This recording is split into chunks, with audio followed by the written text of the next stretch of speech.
지조와 의리를 내세우는 사람은 지조와 의리 때문에 비난을 받고, 도덕과 학문을 내세우는 사람은 도덕과 학문 때문에 원망을 산다. 고로 군자는 악행에 가까이 서지 않을 뿐만 아니라 명예로움에도 쉽사리 서지 않는다. 오로지 혼연한 화기만으로 그 몸을 보존하는 보배로 삼아야 한다. 물결이 일지 않으면 물은 절로 고유하고, 먼지 끼지 않으면 거울은 스스로 막다. 마음도 흐린 것을 버리면 맑음이 절로 나타나고, 애써 찾지 않아도 괴로움만 버리면 즐거움은 절로 있다. 공을 세우고 사업을 이룬 사람은 대개 허심탄회하고 원만한 사람이 많지만, 일을 실패하고 기회를 놓친 사람은 완강하고 고집이 센 사람이다. 술잔치에 즐거움이 잦은 집은 훌륭한 가정이 아니고, 명성을 좋아하고 화려한 것을 즐기는 사람은 훌륭한 선비가 아니며, 높은 지위의 생각이 많으면 훌륭한 신하가 아니다. 기쁨에 들떠 가벼이 승낙하지 말며, 술 취함을 빙자하여 속내지 말라. 즐거운 마음에 들떠 일을 많이 하지 말며, 고달프다 하여 끝맺음을 소홀히 말라.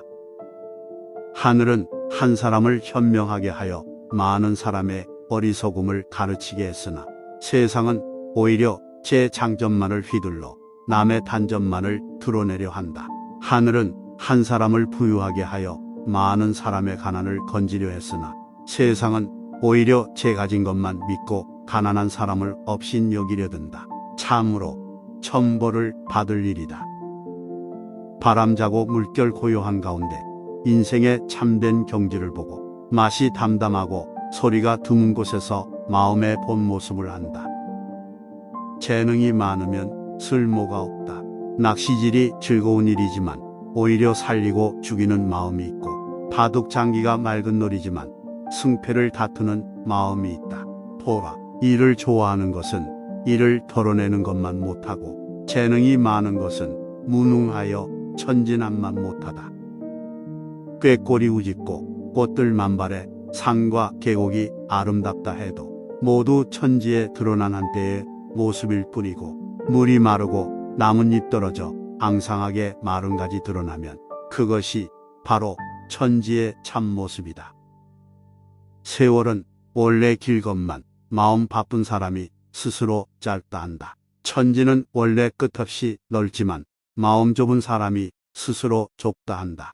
바람과 꽃, 눈과 달은 원래 한가롭지만 일에 바쁜 사람이 스스로 번거롭다 한다.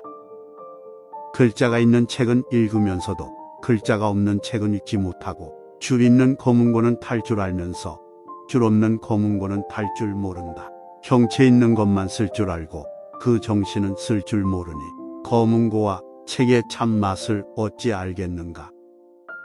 손님과 벗들이 구름처럼 모여 마시고 노는 것은 즐거운 일이지만, 잠시 후 시간이 다하여 촛불 가물대고 향로의 연기마저 사라지며 차까지 식고 나면 모르는 사이 흐느낌을 자아내어 사람을 무한히 쓸쓸하게 한다. 세상 일이 모두 이러한데도 사람들은 왜 빨리 생각을 돌리지 않는가? 길고 짧은 것은 한 생각에 달려있고, 넓고 좁은 것은 한 마음에 달려있다. 마음이 한가로우면 하루가 천년보다 길고, 뜻이 넓은 사람은 좁은 방도 하늘과 땅 사이만큼 넓다. 욕심을 덜어내고 꽃을 가꾸며 대나무 심어 무위로 돌아가리. 잊어야 함도 있고 향 사르고 차를 다려 술 가져올 사람을 물어 무엇하겠는가. 눈앞의 일에 만족하면 성경이지만 만족할 줄 모르면 속세이다. 세상에 나타나는 모든 인연은 잘 쓰는 사람에겐 생기가 되고, 잘못 쓰는 사람에겐 살기가 된다. 소나무 우거진 시냇가를 지팡이 짚고서 홀로 가노라니, 누더기 헌 옷에 구름은 일고, 대 우거진 창가에 책 빼고 누웠다 깨어보니 낡은 담요에 달빛이 스며 있다.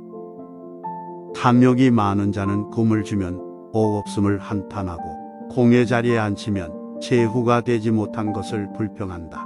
이는 권세와 부귀의 자리에 있으면서도 거지 행세를 하는 것과 다르지 않다. 그러나 만족할 줄 아는 사람은 명아주국도 고기나 쌀밥보다 달게 여기고, 배옷도 털옷보다 따뜻하게 여기나니 서민이면서도 왕봉을 부러워하지 않는다.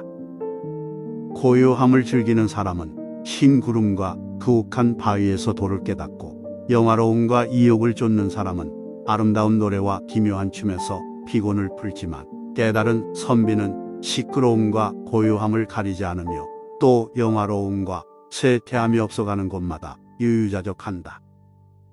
세상살이를 초탈하는 길은 세상살이 속에 있나니 반드시 인연을 끊고 세상에서 숨어버릴 일은 아니다. 마음을 깨닫는 길은 마음 다하는 속에 있나니 반드시 욕심을 다 끊어버리고 마음을 꺼진 재처럼 해야 하는 것은 아니다. 숲속 맑은 샘과 바위 사이 거닐면 때묻은 마음 어느덧 사라지고, 시서와 그림에 마음을 두면 속된 마음은 저절로 사라진다. 군자는 도락에 빠져 본심을 잃지 않고 그윽한 경지를 빌어 그 마음을 고른다. 마음이 혼란하면 활 그림자도 뱀으로 보이고 그대로의 바위도 호랑이로 보이나니, 이러한 곳에 있는 것은 모두가 살기이다.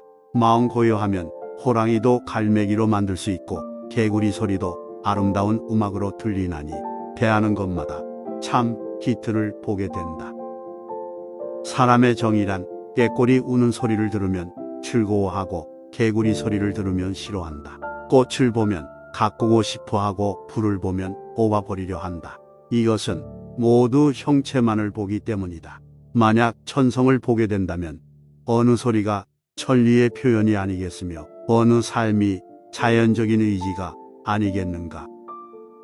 새벽 창가에서 주역을 읽고 솔숲의 이슬로 붉은 목을 간다. 한낮에 책상 앞에 불경을 듣노라면 대숲 바람이 경세를 울린다. 이루어 놓은 것은 반드시 무너지게 되는 것을 안다면 이루려는 마음 지나치게 굳히지 않을 것이고, 삶이란 반드시 죽는 것임을 안다면 삶을 보존하기 위해 지나치게 애태우지 않을 것이다. 옛 고승이 이르기를, 대나무 그림자 섬도를 쓸어도 티끌은 움직이지 않고 달빛이 몸물을 뚫어도 물 위에는 흔적이 없다.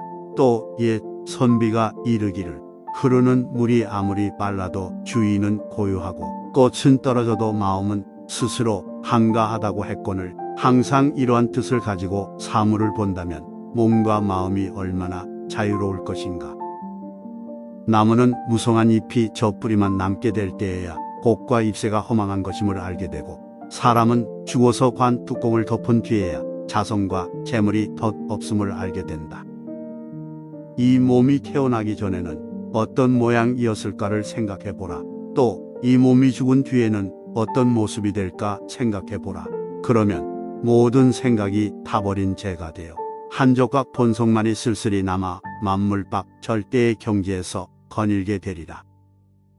배우가 분을 바르고 연지찌고 붓 끝으로 아름다움을 나타내지만, 노래가 끝나고 막이 내리면 아름답고 추함이 어디 있는가. 바둑 두는 사람이 앞뒤를 다투어 바둑돌로 승패를 겨루지만, 판이 끝나고 바둑돌을 치우면 이기고 지는 것이 어디에 있는가.